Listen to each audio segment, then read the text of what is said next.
Terima kasih ya sudah mengikuti channel Abdi Allah dengan setia.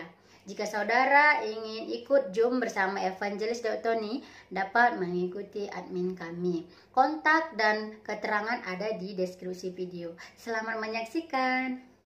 Nah, menurut Bapak nih, saya mau tanya nih Pak, saat-saat ini nih kira-kira udah mendekati akhir zaman belum nih Pak? Kalau dilihat dunia ini udah semakin kacau balau nih Pak ya, di mana-mana. Yang Menurut jelas Bapak waktu Tuhan kan bukan waktu manusia. mhm, Tapi yang jelas ini adalah masa kesulitan, kesusahan untuk mhm. dunia. Apa termasuk 3,5 tahun pertama? Belum, Belum? belum masuk ke situ. Menurut Bapak kira-kira kapan tuh Pak 3,5 tahun pertamanya tuh Pak? Kira-kira aja. Belum mendapat petunjuk Tuhan, tapi yang jelas ini sudah tanda-tandanya itu ada. Yang Mhm, jelas ini nanti sekarang ini kan seperti secupak sedinar.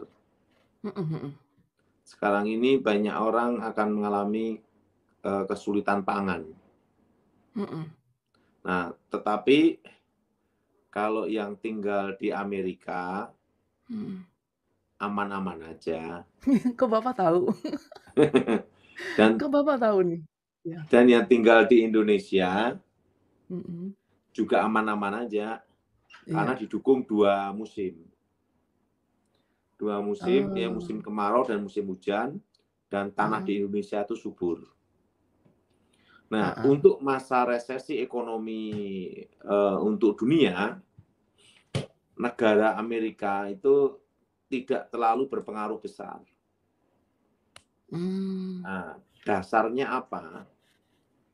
Karena dolar itu adalah mata uang dunia. iya. Semua utang negara sebagian besar di dunia adalah cadangannya termasuk pembayaran hutangnya adalah dengan dolar. Dolar US, Amerika. Jadi dalam kondisi apapun, itu Amerika tidak terlalu berat dalam masalah pangan. Nah, kenapa? Karena ekonomi Amerika itu kan uang dolar itu kan diakui seluruh dunia dan apapun yang dicetak Amerika dolarnya diterima dunia itu loh. Oh, Jadi gitu ya? pengaruhnya untuk Amerika tidak terlalu besar. Tetapi kalau untuk Indone Eropa itu besar kalau sekali, terutama yang Uni Eropa yaitu yang Euro ya. mhm, Nah, jadi kalau diperhatiin, apakah ini masa kesusahan? Kalau masa mmm, kesusahan, itu kesusahannya bukan hanya Eropa, tapi seluruh dunia. Nah, mmm, sekarang ini kan beda. Amerika kan tetap happy-happy aja kan. Walaupun mhm. berita di luar macam-macam, tetapi ibu yang di Amerika kan tetap happy-happy aja. Yang ada Iya gejolak kan hanya sebagian kecil aja kan. Tetapi dibesar-besarkan kan gitu. Betul nggak Ibu? iya. Iya sih, benar. Tapi Nah, kalau untuk Indonesia nih Pak, gimana nih Indonesia nih Pak? Ini sulit loh, Indonesia ini sulit sekali loh nih Pak, kalau dilihat sekarang. Indonesia Yang miskin tambah miskin nih Pak. yang kena dampak resesi ekonomi itu Mhm. terlalu berat itu ada di Jakarta Oh, dan Surabaya. Nah, kalau di kota besar. desa-desa resesi ketemunya sapi, Bener. kambing, pohon, tanaman. Lebih Jadi enak ya, mereka enggak, lebih enak di desa ya, Pak, ya? jadi mereka yang di kota-kota besar, nah nanti akan kembali ke kampung desa-desa masing-masing. Apalagi Manado, enggak ada pengaruh. Selama ada Mmm. guguk ya selesai dah. Jadi Betul. jadi kalau kita ngomong masalah tentang kedatangan Tuhan, Mhm, ini adalah tanda-tandanya Injil diberitakan seluruh dunia lewat mhm. online. Ini Iya, tanda sudahan. iya Nah, kan betul juga ya. tapi untuk masa kesusahan, ini kan dunia. Nah, Mhm, kalau sekarang ini kan yang kena baru Eropa akibat Rusia kan gitu. Iya, betul. Nah, karena masa kesusahan ini kan 3,5 tahun. Heeh. Bahkan itu kan sangat susah, betul? Heeh. Nah, buktinya di Amerika kan tidak susah. Tetap ada hamburger dan hotdog. Nah, Bapak jadi, lucu ya. nah, sedangkan di Indonesia, nah, jadi kan syarat kedatangan Tuhan adalah Injil diberitakan di seluruh dunia. Dan ini adalah penggenapan. Sekarang saya ada di Indonesia, Ibu bisa dengarkan di Amerika, Australia, berbagai negara. Artinya hampir tidak ada jarak dalam pemberitaan Injil. Dan jadi kalau kita perhatikan tentang akhir zaman, sekarang ini akhir zaman dah, akhir zaman. Iya, akhir zaman. Tapi disebut masa kesusahan, ingat, belum. Kenapa belum? Karena kesusahan ini adalah seluruh dunia. Buktinya, negara-negara tertentu tidak berdampak. Betul, Ibu? Iya. Nah, Indonesia tidak berdampak terlalu besar sekali. Kenapa? Karena rakyatnya sudah terbiasa, udah ngalami resesi ekonomi tahun 98. Udah terbiasa susah ya. 2008. Jadi nggak ngaruh. Iya, Jadi selama di Indonesia itu ada beras, nggak pusing gitu loh. Iya. Nah, benar sekali. Jadi kalau kita ngomong akhir zaman, kapan kedatangan Tuhan? Nah, ini sekarang itu adalah tanda-tandanya sudah ada. Injil diberitakan seluruh dunia. Itu syarat nomor 1 kedatangan Tuhan. Nah, kalau ditanya masa kesusahannya kapan, saya tidak bisa menjawab. Kenapa tidak bisa menjawab? Karena kalau itu kesusahan besar, permulaannya adalah apa? Seluruh dunia betul-betul susah gitu loh.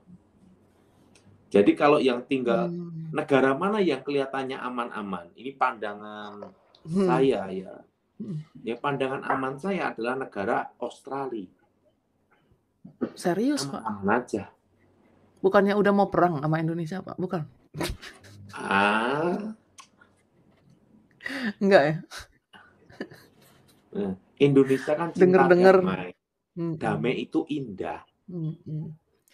Nah, Australia itu tidak akan berdampak. Pak Daud, saya pikir-pikir dulu ya, kan Tuhan bilang Injilnya harus diberitakan ke seluruh dunia, ya. Saya pikir-pikir dulu, wah pasti banyak penginjil-penginjil yang ke luar negeri atau ke seluruh dunia gitu ya. Ternyata waktu itu kan belum ada yang kayak gini-gini ya, belum ada YouTube, belum ada yang kayak gini-gini. Nah, ternyata pakai YouTube ya, ternyata pakai online itu ya, luar biasa. Ada perlu Ibu tahu bahwa kira-kira tahun 95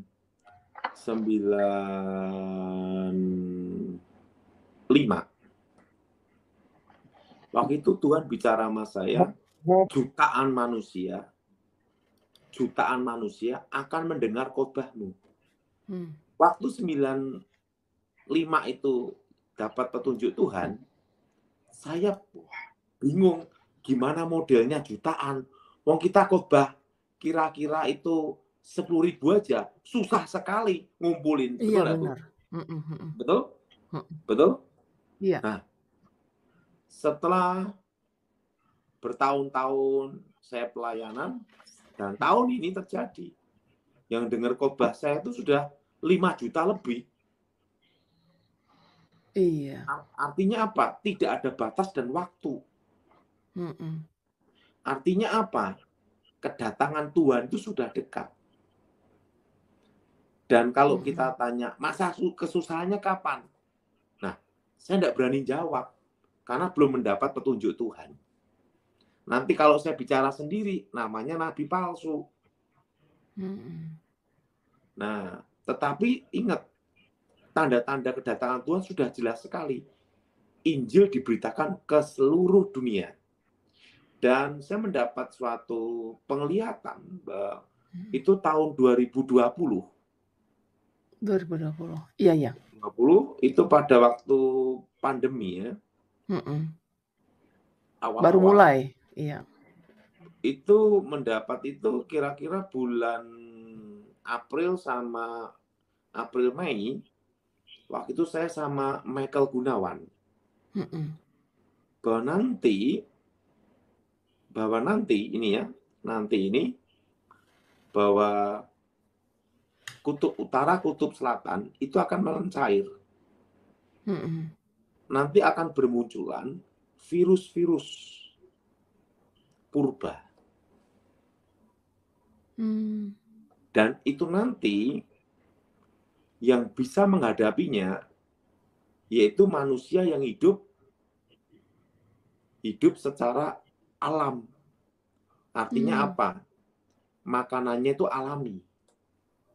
Nah, di situ salah satunya yaitu seperti sayur seledri, buah jambu, apokat, kembali ke alam nanti. Karena yang bisa menghadapi adalah daya tahan tubuh yang sudah Tuhan ciptakan, berikan untuk manusia, disiapkan tumbuh-tumbuhan itu. Buah-buahan itu. Dan itu akan terjadi nanti 25 sampai 50 tahun ke depan. Wah, lama banget itu, Pak. Itu nanti. Berarti rapture masih lama dong nih rapture. Saya udah siap-siap aja rapture nih, Pak. Wah, kalau saya kan hanya mendapat petunjuk, ya saya sampaikan saja. Wah, lama ya. Yang penting kan Injil diberitakan gitu aja. Nah, makanya saya itu tidak terlalu pusing orang ribut tentang kedatangan Tuhan. Kapanpun Tuhan panggil saya sudah siap. Iya. Nah, kapanpun Tuhan panggil saya sudah siap. Nah, jadi yang perlu tahu bahwa tentang akhir zaman, ini tanda-tanda sudah ada. Nah, tapi yang jelas virus purba itu akan muncul. Nah, terusan ditanya, corona ini gimana? Kan gitu. Itu tahun 2020, bulan April Mei, saya sudah beritahu kepada Michael Gunawan bahwa 5 tahun corona ini akan bermutasi terus. Dan saya mendapat hikmat Tuhan jelas sekali dalam doa bahwa corona ini diciptakan sebagai senjata biologis untuk banyak membunuh laki-laki. Oh, ini jadi senjata biologis ini, Pak, yang ada sekarang ini. Iya. Bermutasi terus. Dan diciptakan untuk, jadi ini rekayasa genetika, coronavirus ada sejak tahun 1980. Nah, itu dikembangkan. Nah, tapi waktu saya ngomong di sini hati-hati ya, Pak, soal gituan. Mereka bilangnya coklat, Pak, coklat bilangnya. Nah, waktu saya doa, itu adalah senjata biologis. Iya. Oh, sudah dikasih tahu ya? Itu 2020. Dan akan bermutasi 5 tahun. Makanya kalau Ibu lihat YouTube channel yang tahun 2020, itu sudah saya beritahu. Ibu perhatiin. Sekarang banyak janda, Ibu. Nah, karena itu didesain seperti itu. Itu hanya untuk membunuh laki-laki, Pak. Perempuan juga ada. Iya. Tapi sebagian besar laki-laki. Kebanyakan sih laki-laki ya. Aneh ya. Nah, coba. Terutama wanita. Udah mau mati, tidak jadi mati kan? Tapi kalau laki-laki, setengah mati, mati beneran. Tapi ada saya punya teman, Pak. Udah 3 kali corona, Pak. Nggak mati-mati, Pak. Malah ambeien. Karena ini serius loh, Pak. Saya nggak bohong loh, Pak. Ini nyata ini. 2020 itu jelas sekali. Nah, ada banyak yang mengatakan waktu saya bicara tentang resesi ekonomi tahun 2014, itu dianggap orang gila saya. Dan itu khotbah-khotbah lama saya kan banyak orang mulai nyari. Nah, 2014 kan resign dari pengamanan presiden. Kan saya tugas pengamanan presiden dari tahun 2004 sampai 2014. Dan saya 10 tahun kan tugas pengamanan khusus. Nah, saya dulu kan di bawah komando Elang 55.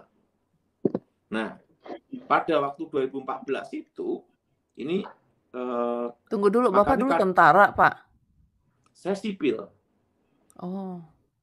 Dan saya satu-satunya sipil yang direkrut menjadi tim khusus. Nah, bagian saya dulu adalah menjaga, mengamankan presiden, dan penanggulangan terorisme. Nah, tim saya dulu kebanyakan dari pasukan khusus. Nah, dulu jadi 2004 itu langsung yang meminta saya adalah Jenderal Pramono Edi Wibowo, adik dari Ibu Ani. Dan langsung tugas khusus. Nah, dulu disebut namanya kalau di Amerika Secret Service. Dan saya dulu tugasnya sebelum presiden tiba, saya sudah ada di situ untuk mensterilkan lokasi baik di alam roh maupun alam nyata, baik dari terorisme termasuk sniper. Itu saya tugas itu selama 10 tahun. Bapak sendirian atau ada yang lain tuh, Pak? Tim khusus kita dulu. Berapa orang tuh, Pak? Banyak? Maksimal 2 orang. Oh, maksimal 2 orang aja. Sama agamanya atau lain-lain agamanya, Pak? Saya satu-satunya Kristen. Oh, jadi Bapak berteman dengan yang lain agama ya? Iya. Sama-sama berdoa tuh ya, untuk mensterilkan Kalau ruangan bagian atau... steril lokasi hanya seorang diri saya. Karena yang teman saya itu militer. Dan saya ditugaskan untuk steril lokasi, setelah itu memastikan posisi aman. Nah, itu langsung saya telepon Kasat. Nah, Kepala Staf Angkatan Darat. Nah, setelah itu Ibu Presiden, Ibu Ani Yudhoyono. Itu tugas selama 10 tahun dalam operasi khusus. Lama juga ya, Pak? Dan dalam operasi tugas, saya tidak pernah gagal dalam tugas. Nah, termasuk penanggulangan terorisme Nurdin M. Top. Wih. Iya. Terusan menggagalkan bom Jati Asih. Dan saya disebut tim Elang. Dan saya kode sandinya dulu Elang 74. Nah, dan satu-satunya sipil. Dan satu-satunya Kristen. Dan tidak pernah gagal dalam tugas apapun. Dan tidak pulang sebelum selesai. Nah, jadi ini sejarah hidup ya, Bu ya. Iya. Saya menikah 2004. Tunggu dulu, Pak. Saya mau tanya dulu. Bapak dulu awalnya agama seberang ya? Saya tidak punya agama. Awalnya dulu? Saya kebatinan. Oh. Saya dilatih sama kakek nenek buyut saya. Kakek nenek saya itu tokoh aliran putih, itu kakek saya. Terkenal dengan ilmu menghilang, ilmu kebal, dan ilmu pindah tempat. Itu kakek. Nah, nenek saya itu tokoh aliran hitam. Dan kakek saya dulu dari PETA, Pembela Tanah Air. Satu letingnya Jenderal Ahmad Yani. Nah, saya dilatih beliau sejak usia 9 tahun. Saya dilatih secara khusus dalam tugas untuk dipersiapkan secara khusus. Itu dilatih umur 9 tahun. Dan saya kalah sama pendeta namanya Gilbert Lumaidong. Dan umur 15 tahun sebelum bertobat, saya sudah bertarung mengalahkan hampir seluruh Pulau Jawa. Setan-setannya tuh, Pak? Ya, dukun-dukun semua aliran. Oh, dukun. Iya.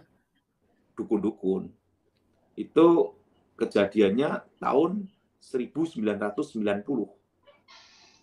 Nah, makanya nama saya hampir di seluruh Indonesia banyak yang tahu. Karena saya dulu tidak pernah kalah. Nah, umur 18 tahun saya kalah sama pendeta Gilbert Lumaindong.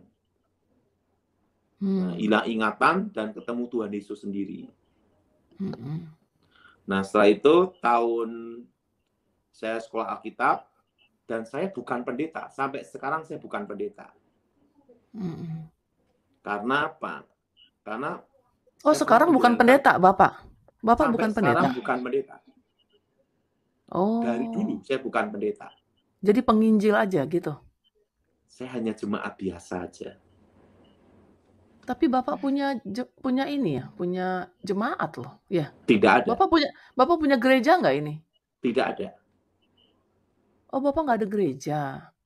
Saya sempat diminta jadi pendeta, wakilnya Gilbert Lumaindong. Tapi saya tidak mau. Karena tangan saya ini banyak darah. Waktu tugas-tugas khusus. Lebih baik kan kita tahu diri, Ibu, daripada tidak tahu diri. Oh gitu. Seperti Sai Baba yang eksekusikan saya. Kenapa, Pak? Seperti Sai Baba, tokoh India, yang eksekusikan saya. Saya nyelesain. Melalui roh ya, Pak ya? Jarak jauh. Wow. Dan saya tugas itu perintah dan harus dilaksanakan. Kan jadi sekalipun penghalangmu dewa, tebas dewa. Nah, karena banyak hal yang saya lakukan seperti itu, saya tidak mau jadi pendeta sampai sekarang. Walaupun saya sudah mau dilantik berapa kali. Nah, dan saya sendiri pun tidak punya akun Instagram maupun Facebook, tidak ada. Jadi semua itu karena anugerah Tuhan. Nah, 2001 saya dulu ngajar di Akademi Polisi Semarang. Di bagian penyidikan tentang cara melumpuhkan ilmu hitam. Itu di 2001 sampai 2003 ya. Iya. Jadi Pak Daud, sebentar. Pak Daud, sampai sekarang Bapak masih berhubungan dengan yang gitu-gitu nggak? Maksudnya masih ada nggak sedikit-sedikit gitu? Setelah saya bertobat, ilmu itu hilang udah. Tidak ada. Nah, tapi sama kan kita sekali punya nggak ada. Sudah sama sekali nggak ada. Dan nggak bisa lagi dicoba gitu, nggak bisa. Udah Bapak udah coba gitu. Karena nggak bisa. Waktu saya kalah hilang ingatan 1 tahun. Mantra hilang. Iya. Karena saya pernah hilang ingatan setahun. Jadi mau balik pun nggak bisa. Jadi Tuhan kunci benar gitu loh. Bapak hilang ingatan 1 tahun itu di rumah apa di rumah sakit? Nggak tahu. Yang tahu Pak Gilbert Lumaindong. Nah, dan saya kalau membalikkan ilmu hitam kan demi nama Yesus. Waktu saya ngalahkan Sai Baba demi nama Yesus. Iya. Coba Pak, sebentar Pak. Kita ada tamu 2 di sini. Pak Robi dan Ibu Abigail, shalom semuanya. Shalom. Shalom Pak Daud. Iya. Dan teman-teman yang lain mau masuk silahkan ya, silahkan. Shalom, Bu Abigail. Iya. Mungkin ada pertanyaan Bapak tadi yang bertanya yang masuk Bapak Robi dulu ya, berarti bukan ladies first nih sekarang ya. Pak Robi dulu, silakan. Boleh. Saya dulu bener nih, nggak apa-apa ini. Benar. Lanjut. Terus terang, saya tuh menunggu-nunggu pengen ikut live tempatnya Pak Dautoni. Karena Pak Dautoni ini saya dengar namanya itu dari zaman masih kuliah, Pak. Dulu saya jemaatnya GBI Betani Semarang. Oh iya. Ya, di Semarang itu ada di kampus itu ada persekutuan doa, dan kebetulan waktu itu juga kampus saya itu jadi mercusuarnya Kota Semarang, kampus-kampus yang lain di daerah Sampangan terutama. Saya banyak dengar tentang nama Pak Dautoni. Nah, saya tuh cuman nggak pernah dengar lagi karena kan saya sudah tidak di Semarang, jadi saya hanya ya seperti orang lain, Pak. Gereja ke sana sini, jadi GKJJ lah istilahnya, gereja Kristen jalan-jalan. Nah, saya yang paling ingat, Pak, saya paling ingat itu waktu Pak Dautoni cerita tentang waktu naik ke surga itu, Pak. Ya itu, boleh itu diberitahu tentang resesi ekonomi. Oh, jadi itu Bapak waktu kuliah itu, saya kan memberitahu bahwa ada resesi ekonomi sebelum setitik terang datang. Yang tahun 98 itu ya, Pak ya? Betul. Waktu itu saya khotbah di sana. Oh, ya. Tentang resesi ekonomi ini kan sudah saya khotbahkan tahun 98 kalau Bapak lihat kasetnya dulu. Ya, saya masih ingat itu, tapi tidak mendetail ingatnya gitu, Pak. Nah, terakhir itu saya dengar gini, Pak. Saya dengar itu dari dari YouTube. Itu kan Pak Dautoni pernah ditanyain orang, Pak, nama Tuhan itu, Pak. Nah, saya pengen ngerti itu, Pak. Gimana, Pak? Waktu saya di surga,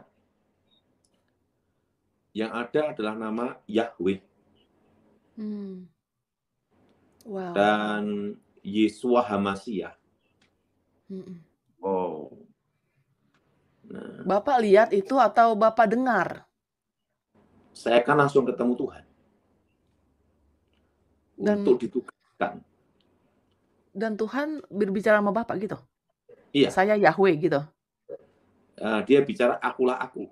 Akulah Yahweh yang disembah Abraham, Ishak, Yakub. Oh, akulah Yahweh. Oh, oke.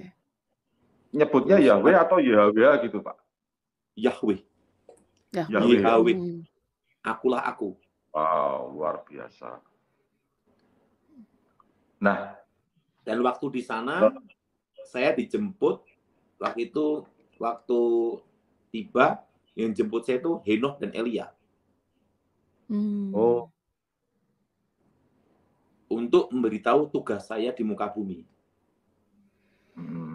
Terutama Indonesia. Jadi bukan dunia.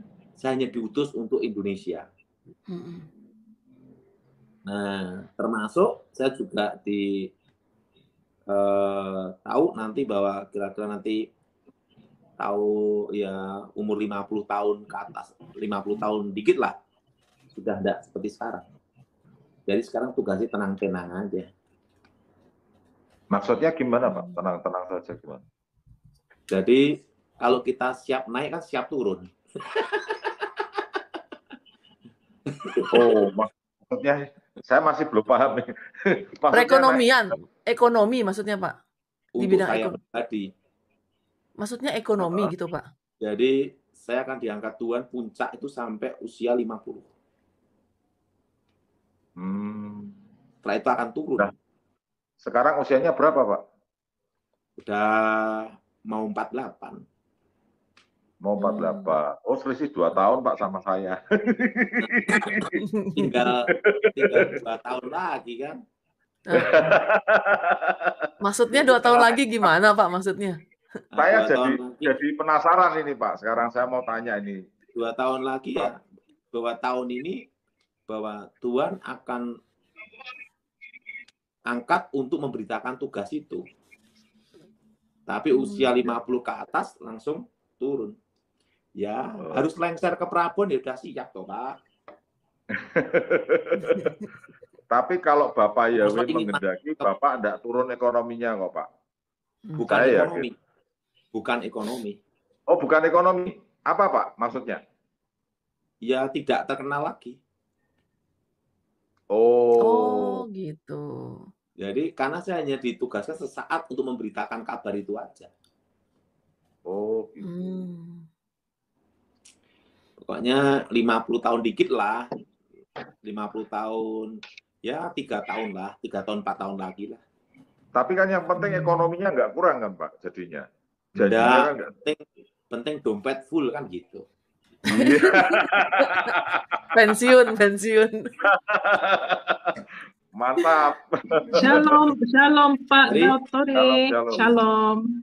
Jadi Shalom. nama ya saya Eva dari Malaysia, Pak. Iya. Dulu sering juga lihat YouTube Pak Tony khotbah. Tadi saya terlambat mengikuti, tapi ini kesaksian Bapak. Cuma sekarang kan di YouTube Indonesia, Amerika, dan seluruh dunia meramalkan bahwa tahun 2023, tahun depan, resesi ekonomi, di mana ekonomi satu dunia itu turun, jatuh. Diramal kemiskinan, kesusahan, dan ada yang bunuh diri. Betul ya, Pak? Pertanyaan saya. Tenang-tenang saja. Karena untuk resesi ekonomi tahun depan, negara yang 2 musim aman. Hanya susah dikit-dikit aja. Berarti saya susah dong, Pak. Kecuali Amerika, lain sama Australia. Kenapa? Karena ingat, dolar itu dicetak sebanyak apapun diterima oleh dunia.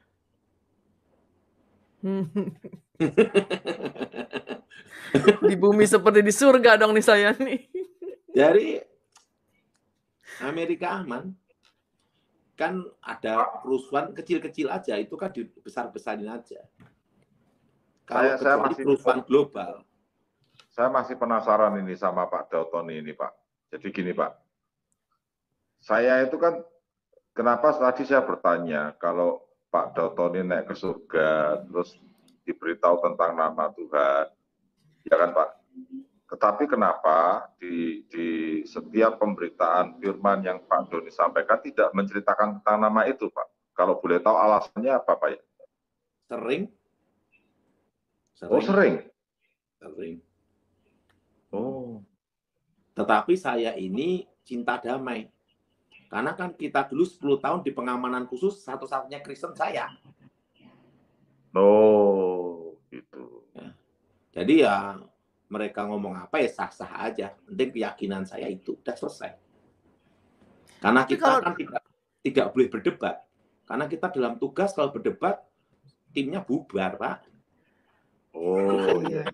Nah, kalau Bapak berdoa ya secara khusus di rumah sendiri, Bapak sebut nama apa, Pak? Saya Yahweh, Elohim, Yeshua HaMashiach. Oh ya? Itu sudah ada sejak saya sekolah Alkitab kelas 1 tahun 93 sampai sekarang. Oh, bagus. Jadi sebelum orang ribut-ribut Yahweh, Elohim, itu tahun 93 saya sudah berdoanya itu. Karena kan saya bertobat ketemu Yesus sendiri. Jadi kan saya ketemu Yesus sendiri kan tahun 93. Dan pada waktu Tuhan Yesus nemui saya kan dia ngomong akulah aku. Yahweh, akulah Yeshua HaMashiach. Jadi pada waktu saya dengar nama Tuhan Yesus tuh bukan Yesus tapi Yeshua HaMashiach. Iya. Nah, iya, Pak. Tapi Bapak kenapa pakai nama Yesus, Pak? Aneh tuh. Ya sah-sah aja. Kan di Indonesia nyebut nama Yesus. Kan kalau kita tugas jadi ikut-ikutin aja. Kan kalau kita tugas sudah mau ribut-ribut. Karena kalau kita ribut kan bagaimana kita tugas dengan baik kan gitu Ibu. Nah, karena kalau orang tanya, saya jawab. Kenapa? Saya tuh percaya bahwa kekuatan Tuhan itu bekerja dengan ajaib dan tidak bisa dipengaruhi oleh doktrin maupun nama. Nah, tapi penting Injil itu diberitakan. Konsepnya itu aja. Tapi kalau saya doa pribadi ya Yeshua HaMashiach, Yahweh, Elohim. Nah, termasuk anak-anak, istri itu saya ajarkan itu juga. Nah, kan gini ya, kalau kita sudah ada di dalam tim pengamanan khusus, kita ini tidak boleh mendebatkan agama maupun nama. Karena kalau kita mendebatkan nama dan agama, gimana kita bisa operasi bekerja? Ngerti maksud saya? Ya, ya. Jadi harus dikesampingkan yang namanya kepentingan pribadi untuk negara, kan gitu. Nah setelah, makanya kalau ditanya pribadi, kalau orang mau nanya saya jawab. Tapi kalau ditanya apa, sebut semua aja, terserah, begitu. Yang penting saya punya keyakinan pribadi, kan gitu. Nah, Jadi maksudnya keyakinan Bapak pribadi, kalau Bapak mengajarkan kepada anak atau kepada istri dan berdoa di rumah itu Bapak secara khusus memakai nama yang khusus ya, dalam iya, nama Yeshua HaMashiach itu ya, iya, dan Bapak Yahweh kalau manggil gitu ya. sama Elohim. Saya Iya. nyanyi di gereja pun, sekalipun ada kata Allah, tetap saya nyebut mulut saya Elohim. Tapi Tetapi kalau saya tidak, Yesus masih Yesus juga ya Pak, kalau Yesus. Yesus tetap. Jadi gini Pak, kebetulan saya ini karena dapat kabar bahwa Bapak akan mengisi JNAS, saya mendapatkan sesuatu Pak. Jadi gini, saya ada video yang pengen saya share Pak. Kalau boleh saya minta izin untuk di-share di sini Pak, kalau mungkin boleh Pak Daud lihat tentang nama Yesus Pak. Kalau saya terus terang dalam hidup ini kan gini Pak ya. Ya. Kita dulu kan, saya tuh betul satu-satunya Kristen. Ya. Nah, bagaimana membawa terang itu kalau kita ribut-ribut? Betul Pak, betul. Nah, Cuman makanya ini maksud saya gini Pak, saya pengen tahu tanggapan Pak Daud tentang video yang ini Pak, gitu Pak maksudnya. boleh. Bukan, ya. Minta izin ya Pak ya, boleh ya? Iya, tapi sebentar, silakan bicara dulu karena ini masih loading. Silakan bicara dulu. Nanti karena menurut saya penting keselamatan itu adalah pribadi. Ya, betul Pak. Setuju. Ya. Jadi saya sendiri pun, karena saya itu memulai nyebut nama Yeshua HaMashiach itu sejak tahun 93. Jadi sebelum orang ribut-ribut tentang Yahweh, Yeshua, saya doanya udah beda sendiri sejak sekolah kitab. Itu tahun 93. Nah, setelah itu lulus tahun 96, doa saya tetap itu. Nah, kalau kita ini dulu di pengamanan khusus presiden, kita kan diajar namanya Bhinneka Tunggal Ika. Dan menghargai namanya semua pendapat, namanya tepos liro. Dan dalam suatu keyakinan, dalam suatu tugas, kan harus menanggalkan yang namanya itu hal-hal yang berhubungan dengan kepentingan pribadi, Pak.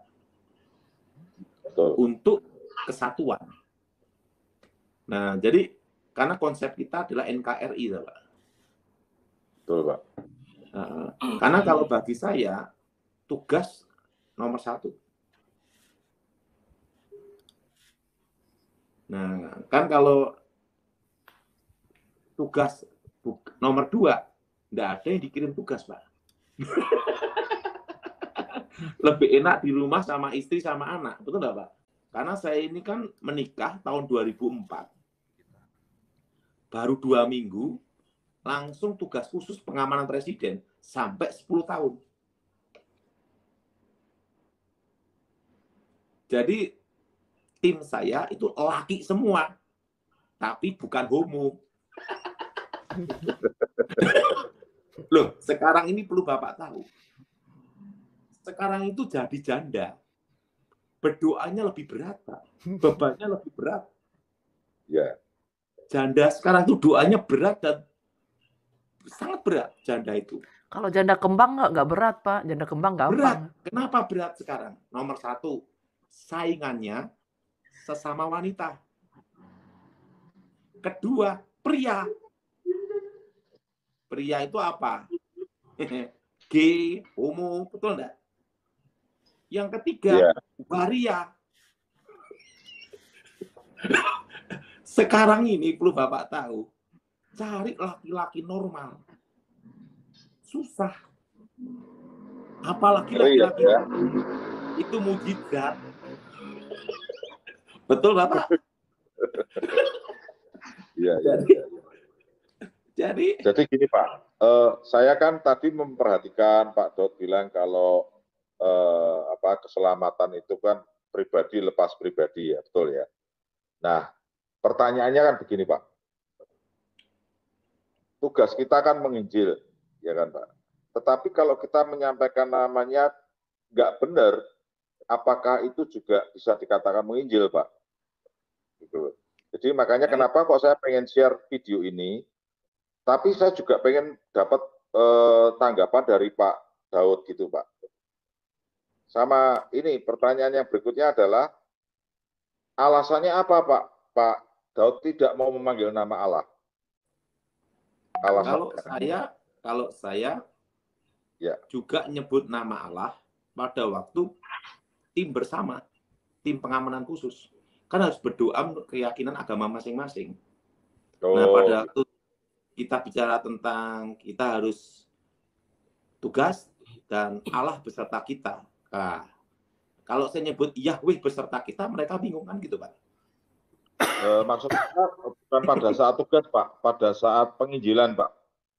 Pada saat penginjilan. Kalau saya nyebut penginjilan ya tetap Yesus Kristus, Yeshua HaMashiach, supaya mereka mengerti aja. Tapi kalau saya ditanya pribadi, doamu apa? Ya, Yeshua HaMashiach, Bapa Yahweh, Elohim gitu. Karena saya tidak pernah mau mendebatkan itu. Karena kalau mendebatkan itu cari masalah namanya. Nah, karena kalau saya penting memberitakan Injil gitu aja. Kalau saya gini, Pak, itu kan sebagai suatu kedaulatan yang utuh, apalagi kita tahu nama Tuhan yang benar gitu, maksud saya, Pak. Boleh dong Bu Kety diputar supaya bisa ditanggapin oleh Pak Daud. Silakan, Pak. Tahu ya. Tahu ya, ini alif lam lam kha ini. Alif lam lam kha ini Allah ya. Allah gitu ya. Nah, sekarang ayo kita main-main dengan kalimat ini, saudara-saudara. Nah, ini ya. Ini yang pertama, saudara lihat di bagian kiri ya. Kata Allah kan begini tadi tuh. Ya. Sekarang diwalik, dipelintir, ya, diputer. Jadinya begini, betul nggak? Ini saya uji coba loh, tak putar ini bener apa ora? Ternyata betul ya, diputar, ini diputar ya. Kemudian setelah diputar lalu kita pisah-pisahkan, jadi 3 huruf ya. Bentuknya jadi seperti ini dan seperti ini. Lalu kalau digambarkan dengan huruf Ibrani, jadi apa ini? Shin, Tet, Nun. Oh, ini nunnya. Oke, sebentar ya, boleh tak bicara? Silakan, Pak. Ya. Kalau menyebut nama bagi saya itu tidak ada masalah. Nama Allah, nama Yesus, yang penting itu kan tujuannya. Karena kita ini, Pak ya, hidup di Indonesia, Pak. Kalau menurut saya, menyebut nama Allah, Tuhan, Yeshua HaMashiach, Yahweh, sah-sah aja. Tapi kalau ditanya secara pribadi, kalau doa gimana, Pak Daud? Yeshua HaMashiach, Elohim, Bapa Yahweh. Nah, orang itu mau milih doa seperti apa, terserah dia. Karena kita mendebatkan kayak gini kan kita belum mati, Pak. Maksudnya bukan hak kita ya Pak ya, untuk Bukan hak menuntut kita. orang untuk memaksa gitu ya, Memaksa. Itu mereksa salah. mereka ya. Hanya orang yang mau memecah belah aja yang mau lakukan itu. Nah, kalau kita mau ngomong, kita di Indonesia, Pak. Kalau di Amerika tenang-tenang aja. Betul enggak, Pak? Kalau di Indonesia beda. Hukumnya kan beda. Kalau saya ditanya, Allah, oke. Yesus Terserah ya, Pak. Terserah Ya, aja terserah. lu. Nah, karena Urusan kita lu sama Tuhan gitu ya. Kita di Indonesia. Kalau Bapak di Amerika, beda hukumnya. Betul nggak, Bu? Kalau di Amerika lebih bebas lagi, Pak. Mau nggak punya agama juga nggak masalah. Bebas. Tapi di Indonesia kan beda, Ibu. Iya. Ada hukum dan jelas. Dan ingat, negara kita negara hukum dan pemerintah adalah wakilnya Tuhan. Betul? Jadi bukan hak kita untuk menghakimi. Kalau ada yang ngomong, Allah gimana? Saya mau tanya, udah mati belum? Nah, kenapa didebatin? Karena sebelum kata nama Allah diperkatakan, dibicarakan, ingat gereja pendeta-pendeta pendahulu kita nyebut nama Allah semua, betul? Iya, yang dulu Tuhan itu. Yesus. Nah, apakah mereka salah semua? Kan gitu. Tidak boleh. Itu bukan hak kita menghakimi. Karena kita belum mati. Nah, kalau kita sudah mati, tanya Tuhan sendiri, silahkan. Kan gitu. Nah, kalau saya, nama Allah sah-sah aja. Nama Yesus HaMasiah sah-sah aja. Penting tujuannya. Dan yang kedua, hindarilah perdebatan yang menimbulkan perpecahan. Tidak ada gunanya. Itu menurut pendapat saya. Tapi kalau saya ditanya pribadi, waktu di surga gimana? Saya dengar nama Yahweh, Yesus HaMasiah. Tetapi Pak Daud tetap mengabarkan nama itu ya Pak ya, nama Bapak Yahweh ya. Tetap mengabarkan nama Bapak Yahweh dan Yesua ya. Walaupun mereka tidak mau menerima atau tetap manggil nama Yesus atau Allah itu ya.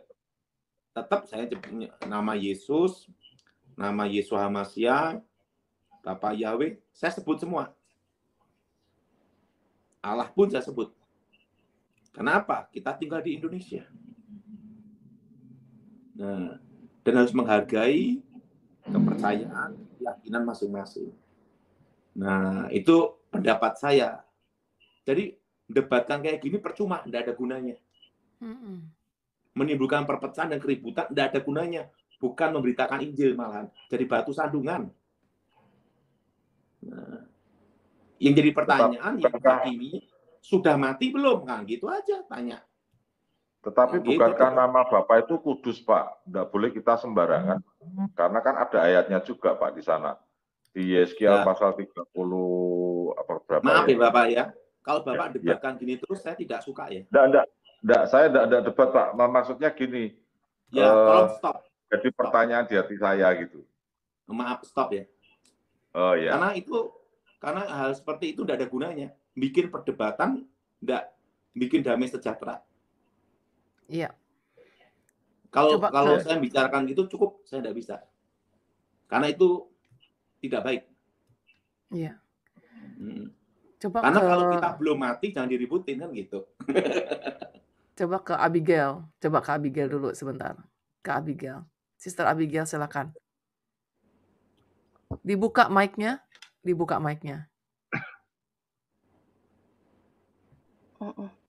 Iya, selamat malam Pak Daud. Iya, lanjut. Iya, saya tadi dari sekilas Pak Daud cerita, saya suka lihat ini sih, suka nonton kesaksian Pak Daud. Dan luar biasa ya, maksudnya saya tahu cerita tentang waktu orang tuanya papahnya Pak Daud waktu mau dipanggil Bapak Yahweh ya.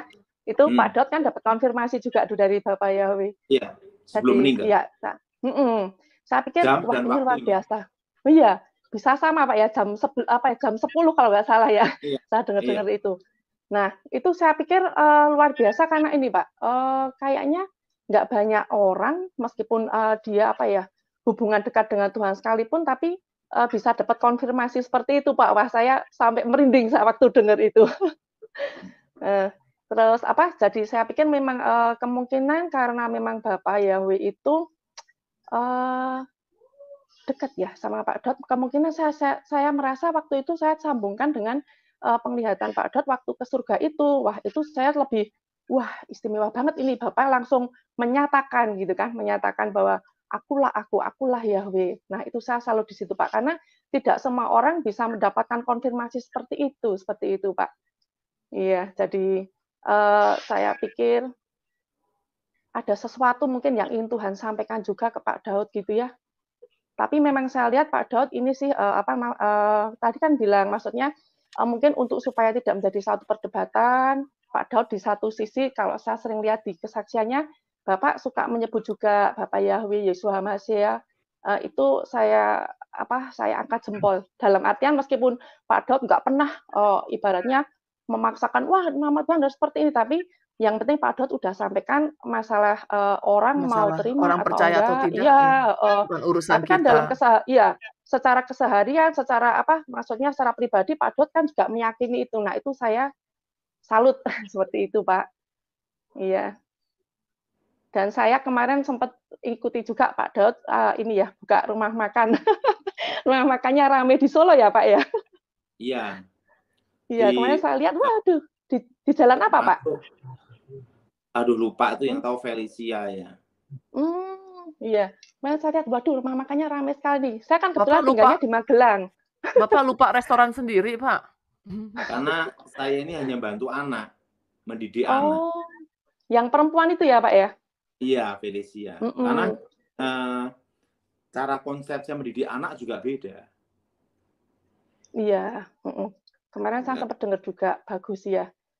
Saya pikir, wah ini pas ketemu Pak Daud, saya mau tanya ini alamatnya ada di mana, karena kebetulan saya tinggalnya di Magelang, kan sering ke Solo. Mau mampir. Kalau mendidik anak kan beda. Mungkin saya dianggap kuno ya untuk orang-orang modern sekarang ya.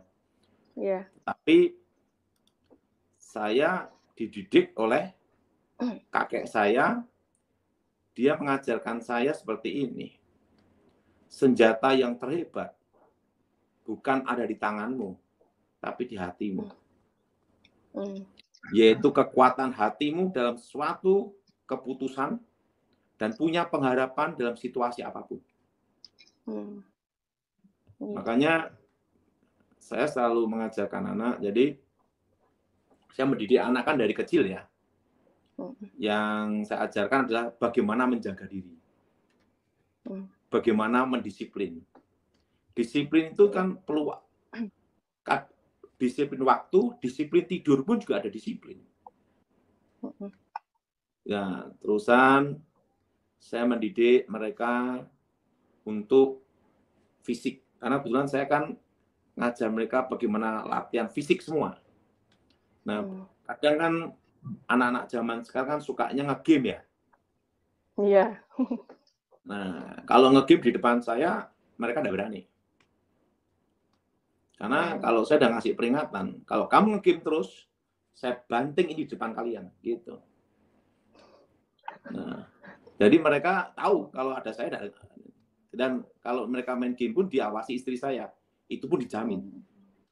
Karena game itu bisa mempengaruhi alam pikiran gitu loh. Nah, tapi selama ini saya tidak pernah banting sih. Karena saya nggak bisa, karena kan gini ya. Kalau mau banting kasih ke saya aja Pak Daud. Karena saya keras gitu loh. Saya mendidik anak, waktu pertama kali masuk, mobil harus kekunci. Begitu mereka lupa ngunci, mereka harus mengulangi, saya bersalah tidak mengunci, berulang-ulang. Saya didiknya keras seperti itu. Nah, sampai mereka tertanam harus seperti ini, seperti ini gitu. Karena saya dulu kan pernah di operasi khusus kan. Nah, saya kan baru ketemu anak kan juga baru-baru aja. Nah, banyak kumpul sama anak itu ya baru 3 tahun ini aja. Nah, lebihnya kan saya di tugas dulu ya. Nah, jadi konsep cara berpikirnya udah beda. Dan saya mendidik anak, kadang orang tua berpikir saya dulu susah, saya tidak mau anak susah, betul? Iya. Nah, kalau menurut saya itu salah. Kalau anak tidak pernah susah, dia tidak bisa mendisiplin dirinya. Orang disiplin itu pasti susah karena bangun tidur, jam tidur, terusan melakukan apapun, membersihkan apa kan itu kan susah, betul nggak Ibu? Iya. Nah, jadi saya disiplin, setelah itu mereka saya latih bagaimana kerja, bagaimana bisnis gitu. Iya. Karena betul anak saya perempuan semua gitu loh. Iya. Jadi Ini kalau masih menurut belum ingat ya Pak? Masih belum ingat ada di mana Pak? Rumah makannya di jalan apa? Wah, saya kurang ini. Karena itu Felicia biasanya yang ngurusin. Karena mereka pun saya ajar untuk mandiri sendiri gitu loh. Iya. Tapi Pak Daud lebih sering di Solo ya Pak ya? Lebih sering domisili di Solo atau di Jakarta Pak? Atau kalau pas pelayanan aja Bapak baru keluar dari Solo? Saya tetap ada di sekitar Solo. Tapi mungkin tahun depan diminta tugas sebenarnya. Tetapi saya belum mengambil keputusan karena keluarga tidak mengizinkan saya tugas lagi. Untuk tugas negara itu ya Pak ya? Ada tugas khusus lah. Pak, kalau saya boleh tanya, Bapak tugasnya dikasih tugas sama Bapak Yahweh itu apa, Pak? Bapak Yahweh pada saat itu ngomong apa sama Bapak? Memberitahukan masa akan katanya datang. tinggal 2 tahun lagi. Oh, yang itu, yang masalah itu ya? Yang 2 tahun itu? Memberitahu masa akan datang tentang Indonesia. Bukan tentang seluruh dunia? Saya tidak sehebat itu. Saya cukup Indonesia aja, udah puji Tuhan, apalagi dunia, pusing saya. Pak Daud, kalau boleh tanya Pak Daud, dari kebatinan itu ada ini enggak Pak? Apa kayak mempelajari primbon atau apa itu juga ada enggak Pak di situ Pak? Primbon Jawa itu loh Pak. Aliran saya beda. Oh beda. Aliran saya itu kebatinan awal, animisme, dinanisme. Oh. Kan kebatinan itu kan ada yang dipengaruhi agama masing-masing agama. Nah, kalau saya alirannya itu bukan agama, beda. Kejawen itu ya, Pak? Bukan kejawen. Arah ke situ, tapi kan banyak sekali yang kebatinan terpengaruh, ada kebatinan Muslim. Nah, tapi itu kan agamanya Muslim, tapi dia kebatinan. Tapi ada juga yang Muslim tidak kebatinan, kan banyak juga, betul? Nah, kan tergantung KTP, karena KTP-nya Islam tapi orangnya kebatinan, kan banyak Bapak, betul enggak? Nah, tapi ada yang Islam benar, bukan kebatinan, ada. Ada yang Kristen kebatinan juga ada, betul enggak Ibu? Saya jadi penasaran Pak. Hah? Saya jadi penasaran. Bapak itu nanti misalkan gini, kok misalkan enggak, Bapak kan ada wacana kalau mau dikasih tugas lagi itu dalam hal supranatural atau gimana Pak? Ya itu rahasia Bapak. Oh. Enggak, maksudnya dalam kalau tugas supranatural gitu maksudnya Pak? Jadi pendoa atau gimana gitu? Rahasia Bapak. Oh, rahasia. Iya. Oke. Rahasia, jangan tanya. Don't tell. Sampai mati pun tidak saya jawab. Don't tell. Kalau tugas negara harus dibeberke ya. Tapi yang jelas satu, ya penting ya. Waktu saya diberitahu masa akan datang itu tahun 97-98 lah, 96-98, kira-kira tahun itu. Itu saya udah beritahu. Daripada itu diberitahu Indonesia terjadi ini semua, dan itu sudah saya beritakan semuanya. Dan penting tugas saya sudah nyampaikan gitu aja.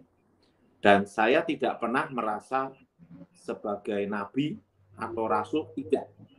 Saya hanya penyampai pesan aja, kurir aja.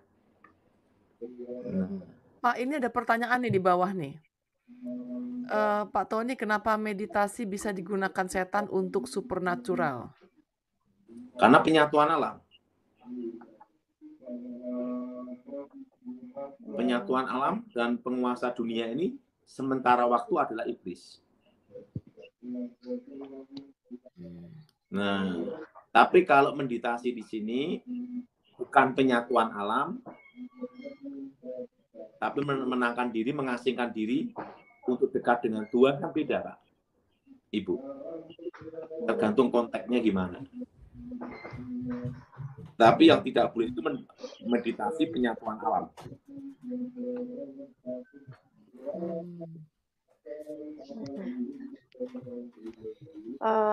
Pak Daud, saya mau tanya lagi, boleh Pak?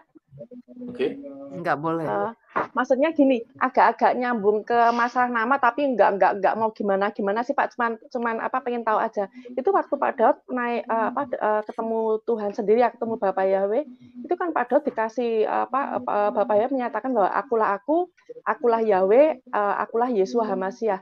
Itu Pak Daud sempat berpikir nggak, maksudnya kenapa dua nama itu yang disebutkan, tapi yang lain-lainnya nggak disebutkan seperti itu, Pak? Sempat ini nggak, maksudnya terus nggak ya, nggak terus pengen tahu, terus mencari asal usul nama itu, apakah mungkin dari kitab suci tertulis atau gimana, atau mungkin ke akar Ibraninya pernah Bapak sempat itu cari-cari asal mualanya gitu, Pak? Enggak. Karena kita kan biasa mendapat perintah AA, tidak boleh diterjemahkan. Berarti Pak Daud, makanya sampai ke sekarang ke hubungan pribadi Pak Daud atas dasar waktu pemilihan itu, makanya masuk ke iman Pak Daud sekeluarga, pokoknya Pak Daud meyakini nama itulah nama yang benar gitu ya Pak ya. Kalau saya sih penting apa yang saya yakini untuk pribadi. Ya. Orang tanya, saya sampaikan. Ya. Gitu aja. Bagus. Tapi saya khotbah menyebut nama Allah, Yesus, Bapak Yahweh, Elohim. Oke. Tapi ditanya kalau pribadi Bapak berdoa gimana? Elohim, Yeshua HaMashiach, Bapak Yahweh. Itu aja. Sesuai yang Bapak dapat ya, yang Bapak dengar dari konfirmasi dari Bapak Yahweh sendiri ya. Karena kita dulu kan waktu tugas kan tidak boleh menerjemahkan perintah itu. Iya, tahu Pak. AA, iya. B. Iya. Namanya jalur komando kan seperti itu. Iya. Iya. Makanya jadi ini justru makanya saya kalau ditanya gini nih, enggak. Kenapa? Karena saya hanya satu kok. Satu. Enggak ada terjemahannya. Iya. Gitu. Satu, yaitu Yahweh ya Pak ya. Nah, makanya saya waktu lihat videonya Pak Dotoni tentang penglihatan itu, waduh, saya semakin diteguhkan Pak secara pribadi, karena saya meyakini memang kitab suci juga, mau yang kitab suci asli pun jelas-jelas menyatakan namanya Yahweh dan Yeshua. Dan dari nama Yahweh Yeshua juga itu ada ini Pak, jadi ada korelasinya dari nama-nama itu abjad Ibraninya itu Pak. Jadi arti-arti dari abjad Ibrani nama Yahweh Yod-Heh-Wohe dengan Yeshua yang Yod-Sin Wo-Ayin itu kalau diartikan secara abjad Ibrani itu kan ada ini Pak, mengandung arti ya, ada nama secara piktograf pun juga membuktikan bahwa Yeshua itu adalah Yahweh sendiri yang menjadi manusia, seperti itu Pak. Jadi ada kaitannya, makanya saya sangat senang sekali lihat kesaksiannya Pak Daud itu kayak semakin diteguhkan. Waduh, Pak Daud mewakili saya nih, Pak Daud yang udah ketemu Tuhan sendiri nih. Itu Pak yang saya Kalau saya itu, kita ini kan ada doktrin. Ya. Yaitu mengutamakan kesatuan negara. Jadi hal-hal yang berhubungan dengan yang membuat perpecahan itu kita tanggalkan gitu. Iya Pak. Ya, saya bisa tahu karena Pak waktu itu Pak Daud untuk tugas dan komunitas yang bukan hanya Kristen, saya tahu Pak. Cuman mungkin nanti kalau ini ya Pak ya, mungkin di yang dunia mungkin waktu pelayanan di dunia ruang lingkup kekristenan sendiri, mungkin Pak Daud lebih banyak itu juga ya bercerita. Saya sering lihat juga, wah bagus ini Pak Daud, maksudnya paling enggak kan apa yang Bapak terima dari Bapak Yahweh sendiri, konfirmasi dari Bapak Yahweh Bapak sampaikan, itu kan sudah termasuk Bapak mewartakan kebenaran. Itu saya salut termasuk Pak. Bapak pakai Pak Daud juga. Bapak Yahweh memakai Pak Daud untuk kita semua ya, untuk kita semua ya. Ya, itu yang saya salut ya Pak Daud kan paling tidak juga sempat ngomong-ngomong juga kan waktu pelayanan di ini di gereja ini Pak Daud sampaikan itu sudah luar biasa. Saya salut Pak. Karena itu pada yang dirasakan Bigel Pak itu sama misalnya, dengan saya Pak. Yang dirasakan Pak Bigel tuh, ya. Waktu tim dulu. Ya. Waktu saya ngomong, kan kalau kita tugas kan berdoa. Kadang kita perlu mewakili berdoa. Kalau kita ngomong berdoa, mari kita berdoa dengan nama Bapak Yahweh. Bingung semua, Pak.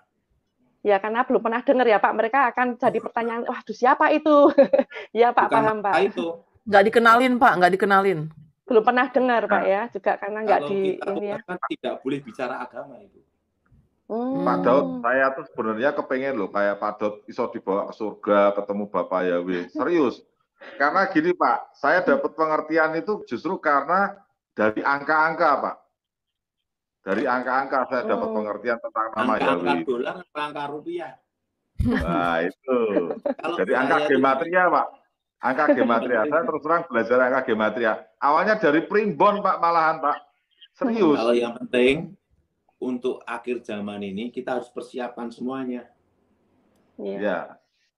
Jadi, tentang akhir zaman ini, nomor 1. Nah, kita semua harus ada berkebun, bercocok tanam. Mulai latihan. Karena kita akan kembali ke alam lagi. Alam. Dan itu alam itu kan diberikan Tuhan. Iya. Orang sehebat apapun mati, itu kan alam.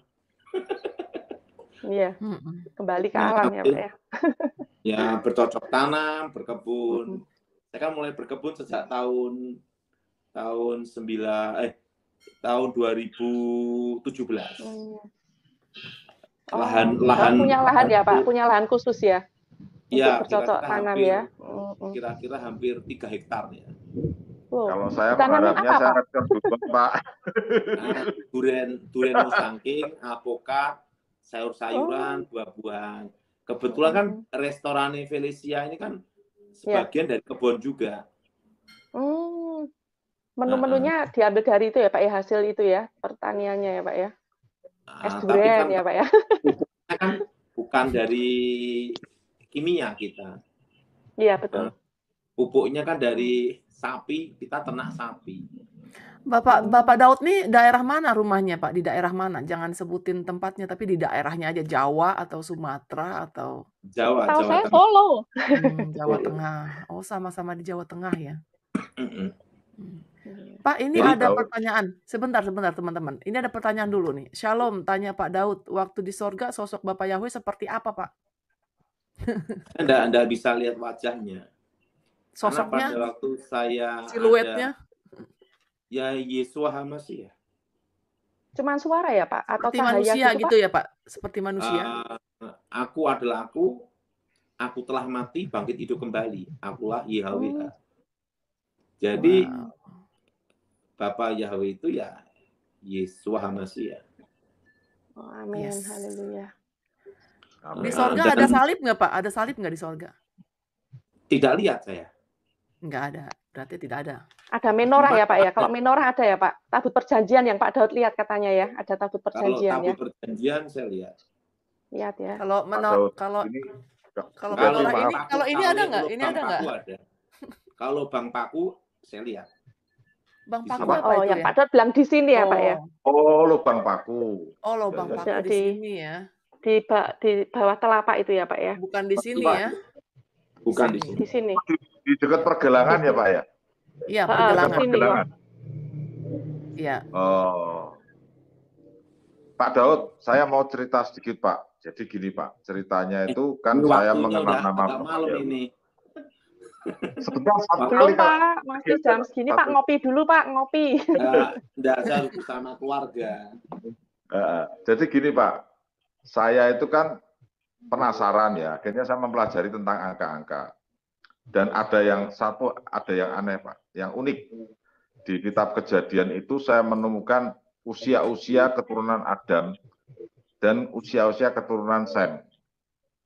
Dan ternyata setelah saya coba hitung dengan cara menghitung kayak primbon itu, Pak. Ternyata itu menunjukkan zaman-zaman, Pak. Ada rapture di sana, Pak. Jadi akhirnya saya mempelajari yang namanya angka gematria itu, Pak. Itu yang saya terus terang tidak secanggih Bapak. Pokoknya saya itu iman itu satu hal. Ya. Percaya keselamatan hanya di dalam Yesus Kristus. Sudah itu aja. Karena tidak mau yang ribet-ribet saya ini. Karena kadang itu pengalaman kita dulu di tugas, briefing macam-macam, intinya satu, tugasnya ini, plok jalan udah. Tapi kan Bapak nggak nemu nama itu Pak di surga. Kenapa nggak gini statementnya? Pokoknya keselamatan ada di dalam nama Yeshua HaMashiach. Kalau saya tidak pernah mendebatkan untuk mengatakan itu. Karena apa? Apa yang saya terima, udah saya lakukan. Gitu aja. Karena saya tugasnya bukan menyampaikan nama. Saya tugasnya hanya menyampaikan pesan masa akan datang untuk Indonesia. Apa yang ditugaskan untuk menyampaikan pesan untuk Indonesia, ya saya sampaikan aja. Nah, karena saya tugasnya hanya menyampaikan pesan untuk Indonesia, bukan untuk tentang nama. Nah, kalau nama, Tuhan mau utus siapapun, bukan urusan saya. Gitu. Apa yang menjadi tugas saya, itu yang saya sampaikan. Yang bukan tugas saya, bukan ranah saya, bukan urusan saya. Karena kita dulu hanya tahunya satu, apa yang ditugaskan, itu yang saya lakukan. Di luar itu bukan urusan gitu. Oke Pak Kristianus, coba Pak Kristianus, shalom. Sebentar aja ya. Pertanyaannya dikit-dikit aja. Ini yang terakhir, ya, sebabnya saya udah waktunya ini. Shalom Pak Daud, selamat malam. Lanjut. Ya, saya dulu suka baca buku-bukunya Pak Daud yang tentang kesaksian-kesaksiannya, luar biasa. Ingin saya tanyakan bahwa ini kan berbicara mengenai akhir zaman. Jadi menurut Pak Daud ini pola akhir zaman yang akan terjadi itu seperti apa ya Pak? Karena Pak Daud kan sudah berjumpa dengan Bapak Yahweh dan Yeshua HaMashiach. Artinya pasti pola itu diberikan kepada Pak Daud. Apakah pesan-pesan yang disampaikan itu hanya sekedar kita persiapan seperti apa atau bagaimana Pak? Karena sesuai dengan Kisah Rasul pasal 3 ayat 19 dan sampai 21 kan akan terjadi pemulihan segala sesuatu ya. Yeshua kan akan disamaim sampai pemulihan segala sesuatu. Nah, itu polanya seperti apa kira-kira Pak Daud mengenai akhir zaman ini yang akan Tuhan tunjukkan mungkin melalui Pak Daud yang Pak Daud dapatkan. Kira-kira seperti apa begitu Pak? Karena saya hanya ditugaskan memberitakan masa akan datang Indonesia. Itu pun ada batasnya. Jadi saya terus terang, saya ini bukan orang pandai. Dan saya bukan ahli eskatologi maupun doktrin tentang keselamatan. Tentang doktrin nama, itu bukan bidang saya. Tapi saya hanya ditugaskan menyampaikan tentang Indonesia, itu pun ada memberitahukan tahun-tahunnya saja. Dan apa yang harus dilakukan untuk Indonesia. Jadi yang di luar tugas saya tidak lakukan. Karena saya hanya fokus tugas saya. Gitu. Jadi sampai sekarang saya menyampaikan tugas saya. Di Indonesia ini maksudnya kepada umat Tuhan atau kepada bangsa Indonesia ini atau keamanan atau bagaimana itu Pak? Penting saya menyampaikan tentang corona berapa tahun, tentang bunga bank supaya semua umat Tuhan supaya tidak beli hutang bank karena ada kenaikan suku bunga. Intinya saya hanya menyampaikan yang simple-simple saja. Dan yang terus terang, saya bukan orang teologia, saya bukan orang yang pandai. Pokoknya apa yang saya suruh sampaikan, tak sampaikan aja. Yang di luar itu, saya tidak mau ikut campur. Bisa diceritain nggak Pak? Artinya poin-poinnya apa, hal-hal apa supaya artinya kita juga punya pandangan tentang akhir zaman ini sesuai dengan judul kita malam hari ini kan Pak? Yang jelas kedatangan Tuhan itu sudah dekat. waktunya kapan tidak ada yang tahu. Tapi yang utama adalah Injil itu diberitakan seluruh dunia. Dan yang kedua, kalau ditantang kesusahan besar untuk seluruh dunia, Tuhan belum bicara sama saya. Kalau Tuhan belum bicara sama saya tidak berani menyampaikan penafsiran apapun. Karena itu bukan bidang saya dan bukan ranah saya. Nah, kecuali Tuhan nyuruh saya, baru saya sampaikan. Nah, kalau Tuhan mau nyuruh apa ya, sah-sah aja gitu. Tapi yang penting tentang akhir zaman ini, Injil diberitakan seluruh dunia sudah terjadi. Apa? Online ini akan dunia.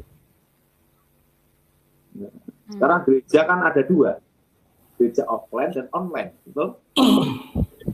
Dan ini akan terpengaruh seluruh dunia. Artinya Injil diberitakan. Nah, untuk mempercepat kedatangan Tuhan itu tergantung Injil itu diberitakan seluruh dunia.